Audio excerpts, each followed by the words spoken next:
De estar en la casa del Señor y nos gozamos poder adorar juntos, unir nuestras voces en esta práctica que lleva ya 2000 años, pero que un día dejará de ser práctica para entrar gloriosos a la presencia de nuestro Dios y poder juntos cantar sin parar por la eternidad, enterrando ya finalmente todas nuestras dolencias y todos nuestros pagos y atrasos y mortgages y todo lo que se queda aquí. Gloria a Dios por eso. Estaremos muy contentos de estar en la presencia de nuestro Dios y bendiciendo su santo nombre. Así que nos alegra de verdad poder compartir estas mañanas juntos, donde adoramos al único digno, según la Escritura, que merece completa adoración. Estoy comenzando esta semana una serie para justamente animarnos. Esta mañana, cuando empezamos nuestra lectura, les hablaba un poquito de cómo debemos nosotros los creyentes hacer eso, animarnos unos a otros, especialmente de cara a lo que será nuestra asamblea ordinaria a principio del año, que ya tenemos la fecha. Será justamente para ser celebrada el último domingo de enero, primer domingo de febrero. Eso estamos ya afinando ciertos detalles, pero quiero animarlos con estas cositas para poder así poner a todos nosotros en la misma página, para que podamos entrar en esta celebración, en esta asamblea especial anual que tenemos listos para empezar el 2018 en una manera digna. Así que Quiero tomar estas semanas para hablar un poco de lo que es una vida comprometida. Y de verdad, hay una pasión en mi corazón y hay en mi corazón un deseo de poder poner en tu vida, en tu mente y en tu alma un poco de esta verdad, y que esta verdad domine tu corazón y tu alma de una manera que no puedas detenerla. Nosotros sabemos, cuando vemos la historia de la redención en la Escritura, en los testamentos, tanto en el Nuevo como en el Antiguo, hay un elemento pactual donde la Biblia nos enseña, Dios hace un pacto con su pueblo. Es algo que Dios determinó hacer en su corazón. Y uno puede notar que una de las características principales en la Escritura es mostrarnos a ese Dios que hace un pacto con su pueblo. En el verdadero pueblo de Dios, en cada creyente auténtico, se destaca, de hecho, que ellos entienden eso. Y por lo tanto, en respuesta al pacto que Dios ha hecho con ellos se comprometen a vivir el estilo de vida que Dios demanda en ese pacto, en esa alianza, en ese acuerdo. Un estilo de vida comprometido era lo que caracterizaba y realmente caracteriza a los hijos de Dios. Todos los creyentes verdaderos, todos los que han sido alumbrados por la gracia, entienden correctamente esta verdad. Antes vivíamos como comprometidos al pecado, comprometidos con nuestra esclavitud, sirviendo con nuestros miembros al mal. Y una vez siendo rescatados y habiendo sido transformados en la gracia de Dios, entonces nuestra voluntad es empujada a vivir ahora el estilo de vida comprometido con Cristo, comprometido con su verdad. Todos nosotros entendemos esto con claridad, pero es bueno de vez en cuando puntualizar estas cosas, especialmente al fin del año, donde muchas de nuestras metas que quedaron inconclusas o muchos de nuestros asuntos tienden a desanimarnos un poco. Ha sido un año muy fuerte para nosotros en muchos sentidos. Yo sé que, por lo que sé, en la vida de algunos de ustedes, algunas cosas cambiaron dramáticamente. Y muchas veces estas cosas nos empujan al desánimo. Pero, hermanos míos, nosotros debemos entender que ese pacto de amor que Dios ha hecho con nosotros espera una respuesta de amor. Espera una respuesta comprometida. La Biblia nos enseña claramente que Dios actúa de esa manera. Y de hecho, cuando uno ve en la Escritura la manera como Dios ha actuado con nosotros, nos muestra a un Dios que ha desposado a una novia. Imagínate, Dios se muestra como el esposo que fue al mundo y encontró allí a aquella mujer que vivía de espaldas a él, andando en sus propios asuntos y adorando a otros dioses. La toma, la lava, la limpia, la perfuma, la viste y entonces luego la desposa para estar siempre con ella por la eternidad. Constantemente la Escritura nos muestra en el Antiguo Testamento esta figura y cómo Dios acusaba a los falsos profesantes del pueblo de Israel porque ellos habían sido como una mujer infiel, abandonándolo a él y yendo detrás de otros dioses. La Biblia nos muestra a Dios como un pariente redentor, como aquel hombre que pagó el precio para que nosotros pudiéramos recibir la bendición. En esa historia de la redención, Dios actúa de esa manera. El pariente redentor paga un alto precio. Él nos compra para liberarnos de nuestra esclavitud. Y nosotros hemos sido tan deslumbrados por su amor que voluntariamente decidimos servir con nuestras vidas por siempre a aquel que nos compró. Esa es la verdad. El salmista lo muestra en el Salmo 46, hablando de esta manera, diciendo, usando esta expresión, has abierto, literalmente, has perforado mis oídos. En otras palabras, lo que el salmista está diciendo es, tengo un agujero en mi oreja como señal de que he sido marcado por ti para toda la vida estar contigo. Y alguien lo describe como la señal del esclavo amante. Escucha. La señal del esclavo amante. Y hace referencia justamente a Éxodo del capítulo 21. No sé si ustedes recuerdan la historia. En Éxodo del capítulo 21, en las regulaciones que Dios está dando al pueblo, ya que obviamente habían siervos y siervas en casa de señores, cuando se cumplía el tiempo para un esclavo ser liberado o dejarle ir, el esclavo podía tomar voluntariamente la decisión de quedarse en casa con su amo. El amo había sido tan bondadoso, el amo había sido tan bueno, él se siente tan protegido y cuidado por aquel hombre que él decide literalmente no abandonarlo jamás. Mira el texto, el 5 dice, y si él insiste en decir, y tiene que decirlo, yo amo a mi Señor, a mi mujer, a mis hijos, no quiero salir libre, entonces su amo lo marcará ante los jueces, lo acercará a la puerta o al poste de la puerta, le horadará la oreja como una lesna y le servirá por siempre. ¿Qué les parece? Cuando Cristo nos encontró, es exactamente lo que él hizo. El profeta Malaquías añade a esa figura del dueño, del Señor, un elemento maravilloso, el del Padre. En Malaquías el capítulo 5, el verso 6, escucha lo que dice el texto, es bien interesante. Dice, el hijo, dice Dios, honra a su padre y el siervo a su señor. He aquí la pregunta, pues si yo soy padre, ¿dónde está mi honra? Y si soy Señor, ¿dónde está mi temor? Dice el Señor de los ejércitos, a vosotros sacerdotes que menospreciáis mi nombre.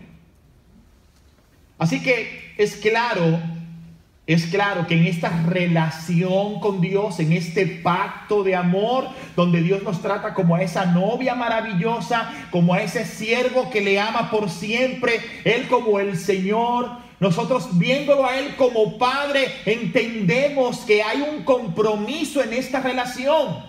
La vida cristiana debe ser una vida comprometida.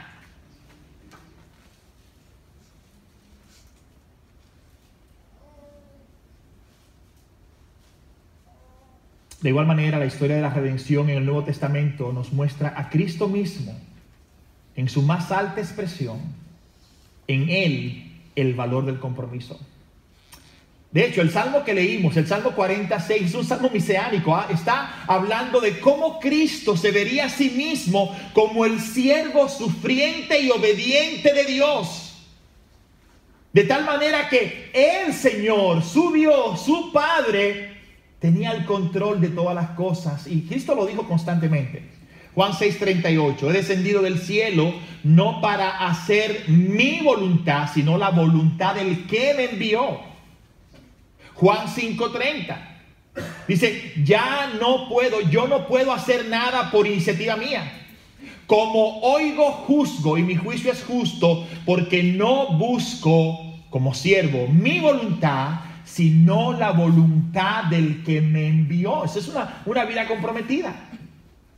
En verdad os digo, Juan 5:30, que el Hijo no puede hacer nada por su cuenta, sino que lo que ve hacer al Padre, porque todo lo que hace el Padre, eso también hace el Hijo. Y escucha, dice, de igual manera. Eso, si no está claro, ¿por qué razón Dios dijo, este es mi Hijo amado, en Él tengo mi complacencia? Es porque Cristo entendía el valor de esa vida comprometida con su Padre, no para hacer su propia voluntad, pero para hacer la voluntad del que lo envió. Ahora piensa por un momento el nivel de compromiso que tienen los personajes con quienes Pablo compara al cristiano. Piensa a ver si tiene sentido. Cuando Pablo escribe a Timoteo le dice, tú pues, Timoteo, sufre penalidades como un buen soldado de Jesucristo. Ninguno que milita como soldado se enreda en los negocios de la vida a fin de agradar a aquel que lo tomó por soldado. Solamente piensa por un minuto que un soldado, al mismo tiempo de que es soldado, tiene un negocito en la esquina. Hay una guerra y el hombre está despachando una mercancía y lo van a buscar para ir a la guerra y dice, no, espérate, que aquí hay un arroz que hay que vender y unas habichuelas que pesan. No, usted no puede estar en eso y en lo otro al mismo tiempo. Cuando usted es un soldado, usted está al servicio y comprometido con su carrera militar. Completamente. Es lo que más odian los servidores, los que sirven en cierto aspecto. Es, por ejemplo, días como los días donde la familia está reunida. Ellos están allá cuidando una montaña. Quizás no hay una guerra, quizás no hay un problema, pero ahí están estos pobres hombres, estas pobres mujeres de servicio, sus ojos abiertos, todo el mundo en casa disfrutando una buena cena, disfrutando un buen tiempo, ellos allí cuidando a los pajaritos que les pasan por el lado. Pero ¿sabe qué? Tiene que hacerlo. Esa es la vida que se eligió hacer.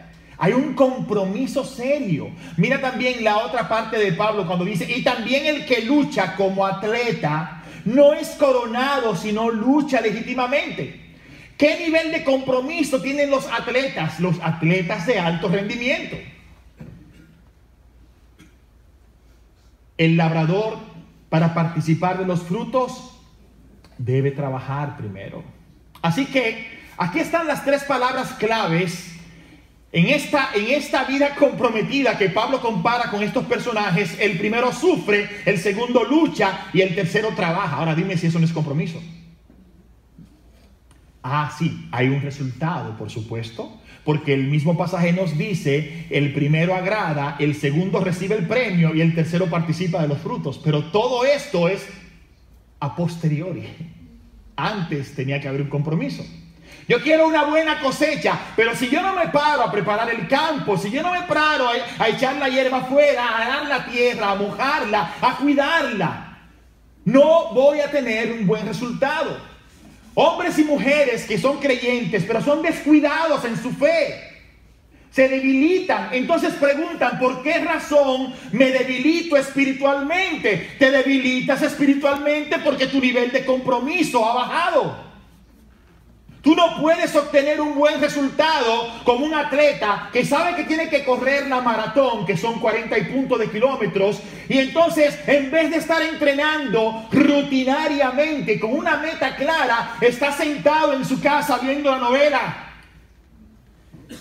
Cuando llegue el gran día del compromiso, él va a participar, pero también va a hacer el ridículo.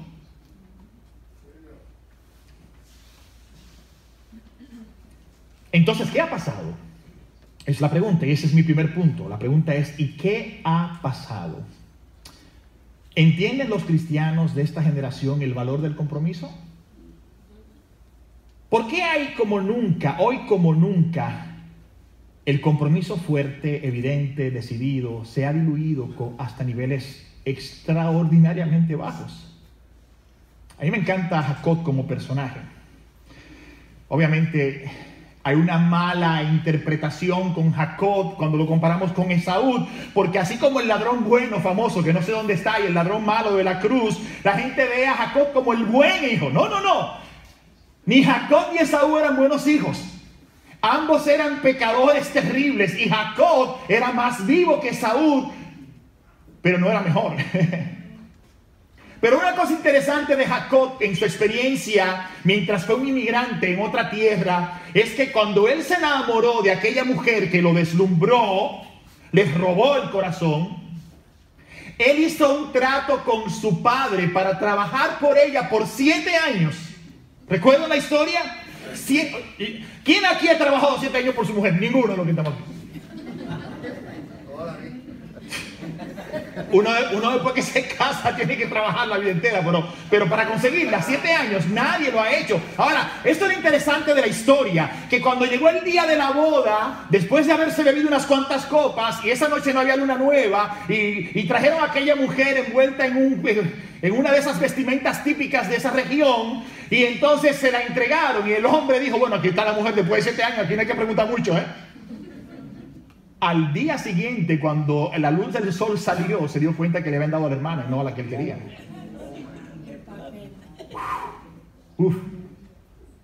Óigame, terrible. Y el hombre va a hacer las reclamaciones del lugar. ¿Y sabe lo que le dice el padre? Bueno, lo siento mucho, que la costumbre en esta región, una muchacha, la primeriza jamás se queda en casa cuando hay una boda, siempre ella se va adelante. Eso me parece justo, pero no tan justo para el pobre Jacob. Él le dijo, no, pero yo no estoy interesado en esa mujer. Yo quiero la que tú y yo acordamos. Y le dijo el señor Labán, muy bien, será tuya por 7 años más de trabajo. Efectivamente. 7 años más son 14 años de trabajo por una mujer. Pero lo más interesante del texto es que cuando Jacob está hablando de su propia experiencia, la escritura nos enseña que este hombre trabajó esos 14 años sin descanso, sin pausa, sin queja, en las peores condiciones posibles para obtener el amor de su vida. Y nos comenta el relato bíblico en Génesis 29:30, escucha, y le parecieron unos pocos días por el amor que le tenía. 14 años, unos pocos días. ¿Sabe lo que me encanta de esta historia? Lo que me encanta de esta historia es que este hombre Jacob se comprometió con la idea de que algún día aquella mujer estaría con él. Y basada en esa idea se apoderó de su mente, de su corazón, de sus fuerzas, de tal manera que cada día que él se levantaba a trabajar, él tenía en su mente, en su cara, su rostro, la oportunidad de un día más alcanzar la meta. Si eso no es pasión y compromiso, entonces no sé lo que es pasión y compromiso. Por otro lado, hay otro personaje interesante que es puro contraste, es un puro contraste, Sansón. Sansón es fascinante personaje de la Biblia. Mientras aquel hombre trabajaba por su mujer, y Sansón, que es elegido por Dios con una misión clara, con un propósito claro. ¿Qué es lo que vemos de este personaje? Bueno, vemos a Sansón arrojado a los pies de cualquier mujer que él le gustaba. Esa era la vida de Sansón. La vida de Sansón, el libertador, el juez, el representante de Dios, se la pasó de fiesta en fiesta, haciendo adivinanzas, probando su fuerza, sin cumplir el propósito para el que Dios lo llamó. Ahí estaba arrojado, bebiendo vino a los pies de aquella mujer impía. Mientras el mundo se acababa, no, él lo cogía suave. ¿Por qué afanarse? Cuando hay un problema me van a buscar, yo resuelvo. ¿Qué es lo que hay que llevarse? La puerta de la ciudad, me la llevo a las 2, y se llevaba a la puerta de la ciudad con los pilares. ¿Cuál es el león que hay que matar? ¿Dónde está el león? Este es el león. Ya lo después ya sé. ¿Qué problema hay? Que venga otro. Pero este es el mejor indicativo de lo que es una vida desperdiciada. Un hombre con un llamado, un hombre con una especial fuerza de parte de Dios, un hombre con habilidades especiales, se pasó la vida entera viviendo de una manera inapropiada. Ciego terminó, ciego, impotente y esclavo, debido a las cosas que hizo. Ahora yo te pregunto, ¿cuál de los dos, con toda justicia, nos representa a nosotros? ¿Cuál de estos dos personajes nos representa a nosotros? ¿Entiendes el punto? Hay una relación directa entre esto y el tipo de iglesias que nosotros tendremos. Hay una relación directa. No hay la misma calidad de fuego, ni la misma intensidad de calor en un horno lleno de carbones que arden intensamente y constantemente, a otro cuyos carboncitos que apenas echan un poco de humo. ¿Quién crees tú que está detrás de todo esto? Hay una gran diferencia. La Biblia nos muestra a Cristo reprendiendo a las iglesias en los primeros capítulos del libro de Apocalipsis. Entre otras muchas cosas, Cristo le dice: Dios te vomitará de su boca porque tú no eres ni frío ni eres caliente. Dios no quiere ninguna relación con este tipo de personas. Has perdido tu primer amor. ¿Qué debes hacer? Haz las primeras obras. Acuérdate de los primeros días de tu fe, de la intensidad de tu fe, de la devoción. Acuérdate de la euforia. No tenías mucho conocimiento, pero sí tenías mucha pasión. ¿Por qué el conocimiento echa fuera la pasión? No debería ser.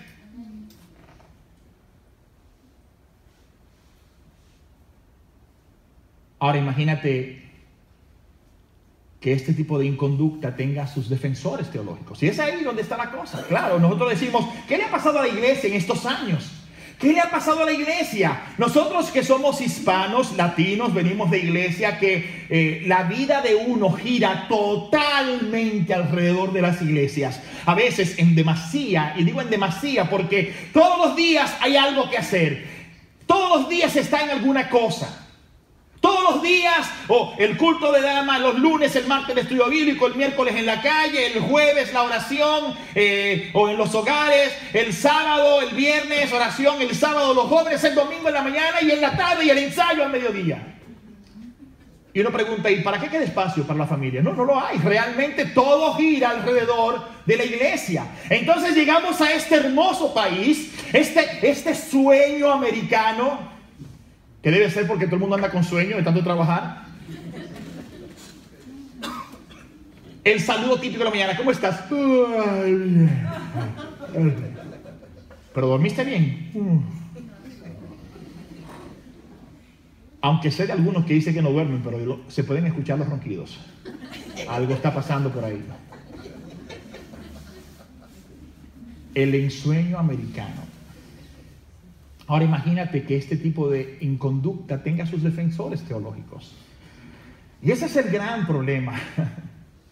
Por eso digo, ¿quién está detrás de todo esto? De esta vida sin compromiso. De esta vida de que me da lo mismo, si voy, si no voy, si hago o si no hago, si subo o si bajo, si me quedo. No, da la misma cosa. ¿Quién está detrás? ¿Dónde está la pasión de hombres como un Farrell, de hombres como un Whitfield, de hombres como estos hombres que movieron al mundo? ¿Dónde está? Bueno, sí, pero acuérdate que es que Cristo es el todo del todo. Sí, yo entiendo, sí, escúchame, yo entiendo que lo que nos falta por completar, yo entiendo que lo que no lo podemos lograr, en Cristo lo alcanzamos, pero dime tú, ¿cuál es tu participación? Acuérdate que en la salvación, nosotros decimos, creemos que la salvación es monergista, es decir, el hombre nada aporta a la salvación, es el trabajo de Dios. Pero en la santificación y en la vida cristiana es sinergista. Es decir, Dios hace su parte, y tú haces tu parte. Así que hay dos cosas que van corriendo juntas. Dios nos da la oportunidad de vivir la vida cristiana de una manera responsable para vivirla, no desperdiciarla. Sí, pero ahí vienen los teólogos al rescate de los que no hacen nada. Y tú me dices ahora, you gotta be kidding. No, es cierto. Es cierto. Según una numerosa cantidad de teólogos, usted puede ser un cristiano y al mismo tiempo vivir sin ningún, ni el más mínimo compromiso. A principios de los años 70, y aquí hay un poco de historia, hay un académico y teólogo de una de las instituciones que fue considerada como la cuna de la teología por muchos años, Charles C. Riley. Escribió un libro que es increíble, pero el título es lo más lejos de lo que escribió, Equilibrio en la vida cristiana, porque era un desequilibrio total. La tesis del libro era muy simple: demostrar que la salvación y la obediencia para la vida cristiana, la salvación y la obediencia para santificación eran dos cosas separadas. Es decir, se puede ser un cristiano, tener el Espíritu Santo morando en ti, una nueva naturaleza, la garantía de ir al cielo y al mismo tiempo vivir como un impío. Óigame, equilibrio en la vida cristiana. ¿Ah? Usted podía hacer, y vamos a retomar el asunto, gracias a la forma diluida como el Evangelio se estuvo predicando todos estos años y a los métodos humanos introducidos en la iglesia para hacer las cosas más prácticas, levantar tu mano o hacer la famosa oración del pecador, haciéndote creer que es un acto de magia y que al hacer la oración del pecador, ¡pájata!, ya eres salvo. No importa si te has arrepentido de tus pecados, si tienes dolor por el crimen cometido, por tu maldad, no has entendido quién es Cristo, pero no importa. Puedes ser un cristiano sin entender estas cosas, sin sentirlas y sin vivirlas. Así que vas al cielo, que es un lugar santo, pero mientras tanto vives como un impío en la tierra. A ver, es decir, no es esto lo que la Escritura enseña. No sé si te has dado cuenta en los últimos años, mientras has estado en esta iglesia, que lo que nosotros enseñamos en la Escritura, que el evangelio que predicamos es un evangelio basado en la Biblia, no en las ideas de los hombres. No en el mercantilismo, no en el marketing, no, en la Escritura. Porque solo eso da garantía de vida eterna.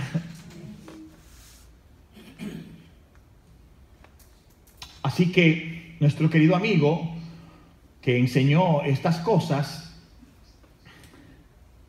real y efectivamente se raspó, se quemó, no pasó la tarea. Es imposible para un hijo de Dios, dice la Escritura, vivir pecando. ¿Puede pecar? Sí, absolutamente. ¿Va a confesar sus pecados? Claro, lo dice Juan. ¿Vivir pecando sin el más mínimo remordimiento en su corazón de lo que ha hecho? Absolutamente no. ¿Puede llamarse cristiano? Puede andar con una Biblia, puede cantar las canciones que los cristianos cantan, puede levantar las manos, puede hacer largas oraciones, y el día que muere, si Cristo no está reinando en su corazón, ese será su último día en la tierra, terminará su eternidad en el infierno.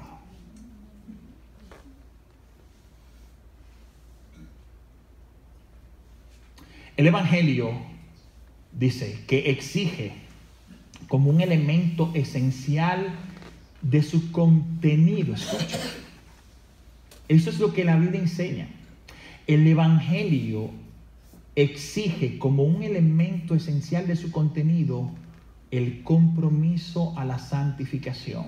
Pero ellos dicen, no, eso es un falso evangelio. Eso es un falso evangelio. Bueno, en conclusión, usted puede aceptar a Cristo como Salvador y es una experiencia posterior, cuando usted lo decida. Acuérdate, tú eres el campeón, tú tienes la llave en tu mano.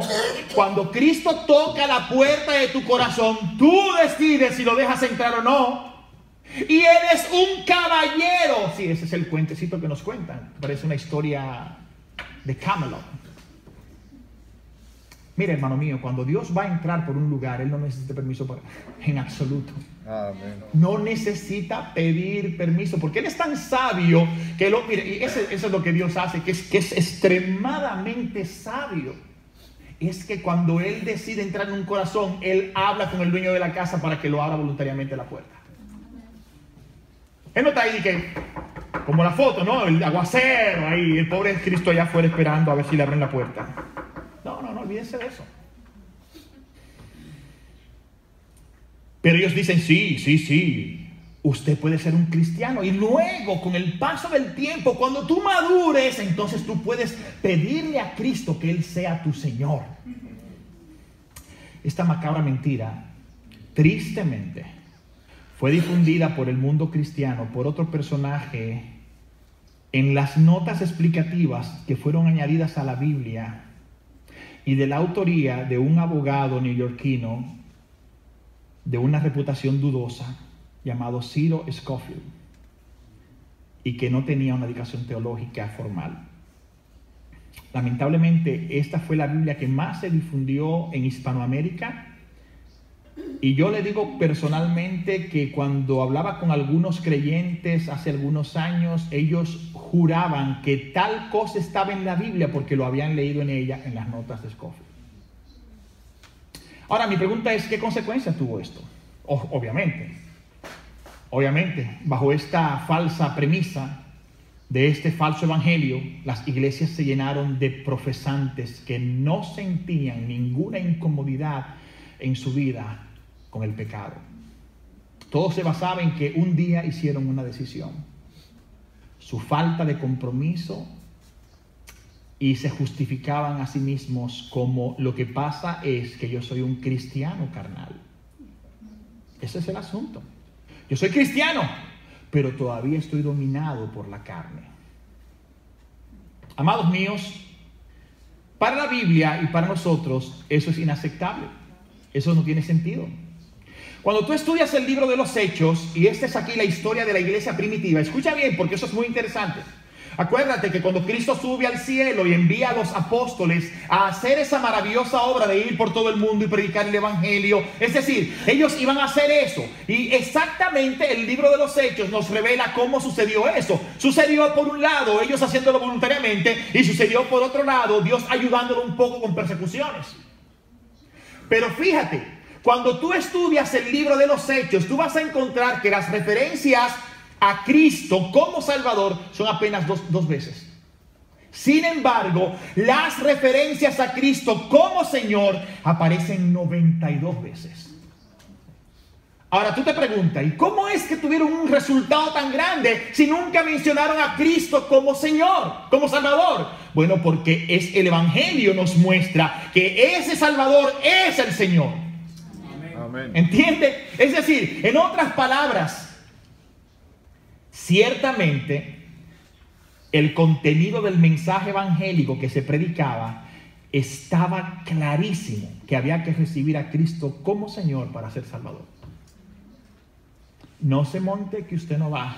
Si usted no tiene a Cristo como el Señor de su vida, apéese de esa idea. Dice Arthur Pink, famoso autor términos del siglo pasado, es muy simple. Si Cristo no es tu Señor, tampoco es tu Salvador. Ahora bien, IBGB es una iglesia comprometida. Y ese es mi segundo punto. Nosotros reconocemos el valor del compromiso y buscamos intencionalmente, y créeme, buscamos intencionalmente conducirte a una vida comprometida. Y una herramienta que te ayudará a hacerlo es lo que nosotros llamamos aquí el pacto de membresía. Casi siempre con estos documentos, como con las constituciones de los países, que son los que rigen la vida de las naciones, tristemente hay mucha ignorancia. Es decir, ¿cuántos de ustedes, a ver, colombianos, cuántos de ustedes han leído más de una vez la constitución de tapa a tapa de Colombia? Dominicanos. ¿Qué es eso? Bueno, con los venezolanos hay que hacer una excepción. Por lo menos cada vez que yo veo a un miembro del partido en Venezuela hablando en público, tiene un librito en la mano. No sé si lo leen, pero por lo menos están enseñándolo. Dicen, no, porque la Constitución dice, y están ahí. Habrá que ver. Pero con esto casi pasa igual. La gente cuando hace miembro de la iglesia, nosotros les decimos, mira, esto y esto, debes de leerlo y firmar de alguna manera que estás de acuerdo con lo que has leído. Pero ¿cómo no se da cuenta de que quizás lo leyeron y no lo leyeron? Bueno, porque obviamente esto rige la vida de la persona. Es un pacto, acuérdate. Dios es un Dios de pacto. Él ha hecho una parte y ahora espera una respuesta. Todos nosotros sabemos y entendemos que en las transacciones humanas firmar un acuerdo es algo común, ¿verdad? Y que pone sobre nosotros, cuando ponemos esa firma, y le dicen, los abogados le dicen, léase cada letra, ¿oyó? Porque cuando usted estampe su firma en ese documento, esto puede pasar.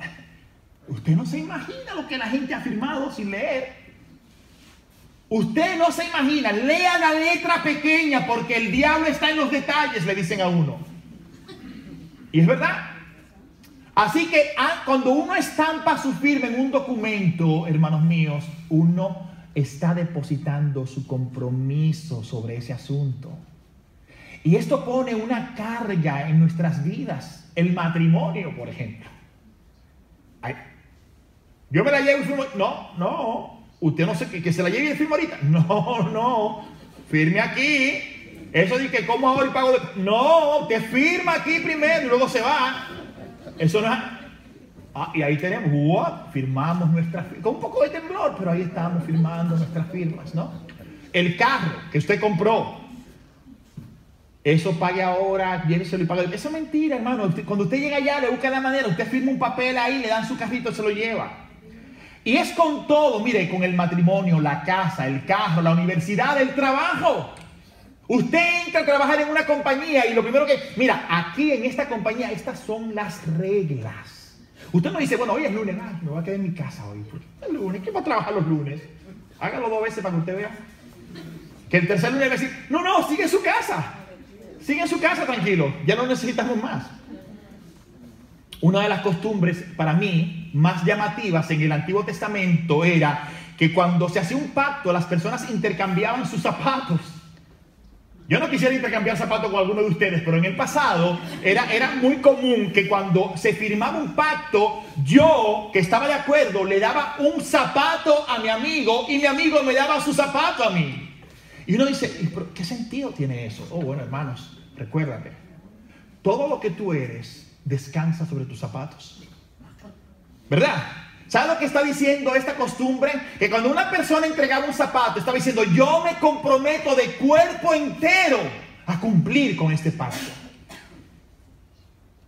Esto lo hizo vos. Ustedes recuerdan que dice el texto, y la costumbre en tiempos pasados en Israel tocante a la redención y al intercambio de tierras para confirmar cualquier asunto era este. O sea que para ser un buen negociante había que tener unos cuantos pares de zapatos, ¿no? Por supuesto, para poder cerrar el negocio. Dice, para confirmar el asunto, uno se quitaba la sandalia o el zapato y se lo daba al otro. Y esta era la manera de confirmar en Israel. El pariente más cercano dijo a vos, cómprala por mí, y se quitó la sandalia. Dios, ahí está la prueba. Todo lo que un hombre es descansa completamente sobre sus pies, sobre sus zapatos. Hay como alguien dice, me comprometo de cuerpo entero. Ese es un compromiso. Ahora mira, sí, he dicho de que el tiempo ya se me fue, pero bueno, voy a tratar de resumirlo lo que me queda en unos minutos. Mira Nehemías capítulo 9 conmigo, por favor. Ve conmigo un minutito a Nehemías para considerar un poquito lo que había pasado con el caso de Nehemías en el capítulo 9. Déjame ponerlo en contexto. Nehemías viene desde aquel gran imperio con un grupo de personas a construir nuevamente las murallas, las puertas y el templo de Jerusalén. Obviamente aquellas personas habían estado desconectadas de la ley, desconectadas del culto, desconectado de todos. Hay un culto maravilloso en el capítulo 8 donde Dios habla al pueblo, el pueblo se arrepiente de sus pecados, escuchan la ley y hay una reforma espiritual en aquel lugar. Ahora hay que pasar de lo emotivo o lo emotivo a lo real. Vamos a hacer los cambios que Dios quiere que hagamos. ¿Estamos de acuerdo? Sí, todo el mundo levantó la mano. Ah, sí, pero es muy fácil así. Así que fulano, mengano y mengano, pónganse en línea ahí que ahora vamos a afirmar todos que estamos de acuerdo. Mira el texto. Capítulo 9, verso 38. A causa de todo esto, nosotros hacemos un pacto fiel, dice allí, por escrito. En el nuevo documento sellado están los nombres de nuestros jefes, nuestros levitas y nuestros sacerdotes. Ah, bueno, por eso es para los líderes. No, capítulo 10, verso 28. Y todo el resto del pueblo. Y el resto del pueblo, los sacerdotes, los levitas, los porteros. Doyle y Francisco allá. No, espérate, esa gente tiene que firmar un documento. Dice el texto, los levitas, los porteros, los cantores, los sirvientes del templo, los que quitan y ponen silla, todos que se han apartado de los pueblos de la tierra a la ley de Dios, sus mujeres, sus hijos, sus hijas, todos los que tienen conocimiento y entendimiento se adhieren a sus parientes, es decir, ellos firman, los parientes firman en su nombre, sus nobles, y toman sobre sí un voto y un juramento de ¿qué? De andar en la ley de Dios que fue dada por medio de Moisés, siervo de Dios, y de guardar y cumplir todos los mandamientos de Dios nuestro Señor y sus ordenanzas y sus estatutos. De eso se trata. De eso se trata y de eso estaremos hablando en las próximas semanas, de nuestro pacto de membresía. Y solo para refrescar, este pacto tiene apenas 4 cláusulas. 4 cláusulas. Pero la introducción dice, Dios en su gracia soberana nos ha concedido el arrepentimiento de nuestros pecados y la fe en nuestro Salvador Jesucristo. Por lo tanto, públicamente hacemos este pacto como iglesia para su gloria. Nosotros, en la presencia del Dios Trino, omnisciente y omnipotente, y delante de los ángeles y hombres, nos comprometemos en este pacto, orando humildemente para que Él nos dé gracia para cumplirlo. Nuestro pacto es Si quieres saber un poco más de esto, ven el próximo domingo. La otra parte la vamos a decir el próximo domingo. Pero ¿qué quiero dejar claro, hermanos míos? Sí, es uno de los trabajos que los pastores les disgusta más, o que es más difícil de hacer para los pastores, es ese de comprobar y de revisar las famosas decisiones, los deseos de gente que se quieren hacer miembro de la iglesia, porque lamentablemente uno tiene que cuidar lo que Dios ha puesto en sus manos. Un administrador debe ser fiel, cuidando, y uno anhela, y uno espera, y uno se esfuerza que todo el que entra a ser miembro de una iglesia sea un verdadero creyente. Pero casi siempre se nos escapa unos cuantos. Y no es culpa de los líderes, ni de los pastores que no hacen su trabajo. Es que la Escritura nos dice que dentro de los 12, que eran 12, había uno llamado Judas, y era el traidor. ¿Y sabe quién escogió a los 12? Cristo. Es decir, que cuando nosotros hacemos este proceso, a mí algunas personas me dicen, hermano, pero es que ustedes no entrevistan a esta gente, mira, y este fulano que salió por ahí diciendo 2 o 3 cosas, hermano, ¿quién puede controlar eso? El gran día, dice la Escritura, Cristo vendrá del cielo a cegar el campo, y cuando Él ciegue el campo, Él va a separar la paja del trigo. Nosotros hacemos todo lo que está en nuestras manos para hacer lo correcto, pero como humanos, que pueden ser falibles, nos vamos a equivocar. Ahora, ahí está el protocolo. El protocolo nos ayuda a hacer lo mejor posible, según la Escritura, para guardar y cuidar a la iglesia. Pero muchas veces se escapan a unos cuantos. Y la Biblia dice claramente que cuando se hizo aquella famosa boda, una de las parábolas de Cristo, todos los que estaban en la boda, ¡ay! Pero había uno que no debería estar en la boda porque no llevaba el vestido de fiestas. Pero estaba allí. Bueno, en nuestros países son lo que nosotros llamamos cariñosamente paracaidistas. Hay una fiesta en un lugar y alguien pregunta, ¿y tú conoces a este muchacho? ¿Y quién conoce? ¿Y cómo llegó? Él se invitó solo. Y es el que más goza. Él se bebe todo, se come todo, no para de bailar. Nadie lo invitó. Ah, pero ¿sabes qué? Cristo dice, pues ¿sabes qué? Al que no está vestido de bodas, llámate a los muchachos que están en la puerta y los fuertecitos, sácalo y lánzalo a las tinieblas de afuera.